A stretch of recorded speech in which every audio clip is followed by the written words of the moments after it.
Hi everyone, Dustin here from lawyourside.com, where we provide real legal help when you really need it.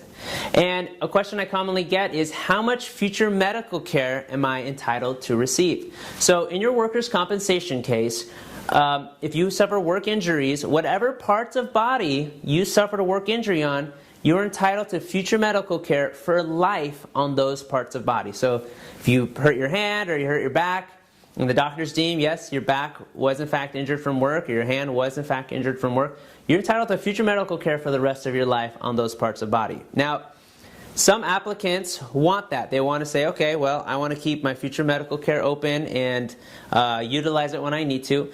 But a lot of applicants, what they choose to do instead is what's called close it out. Meaning, instead of keeping it open, you can do what's called a buyout of your future medical care. Now, the insurance company is not required to buy out your future medical care, but it's an option that they often will offer, so you can close your case, they can close your case, the case shuts down, everything moves on. Because if you keep your future medical care open, that means they have to keep their file open, and a lot of times they don't like to do that, they like to close the case. So a lot of times what you'll see is they'll offer some money to you to buy out your future medical care. Now, how much is that going to be? Well, obviously that will depend on the case. If the doctors say that you may need surgery on the back, for example, the buyout of future medical care might be significantly more.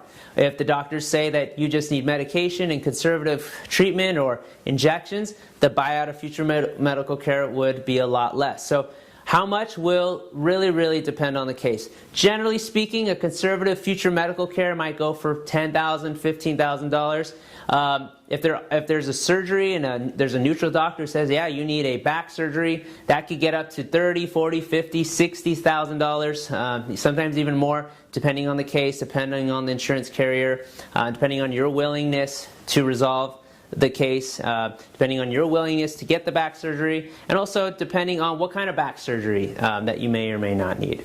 So it's really hard to tell in terms of future medical care how much you're entitled to, but always know that the insurance companies never have to buy it out necessarily, and you never have to close it out. That's usually some sort of extra agreement that both of you and the insurance carrier decide upon in order to close your case. If you want further assistance with your work-related injury, or you want to talk to a lawyer and get your questions answered, or you want us to represent you in your workers' compensation case, please feel free to give us a call at the number below, or click the link below and fill out a submission form. And we will do our best and work our hardest to ensure that we give you all the benefits that you are entitled to under the law, and we help you have a smooth, efficient case that runs through so you can get back to your healthiest that you can be and also receive all the benefits that you're entitled to. Thanks so much.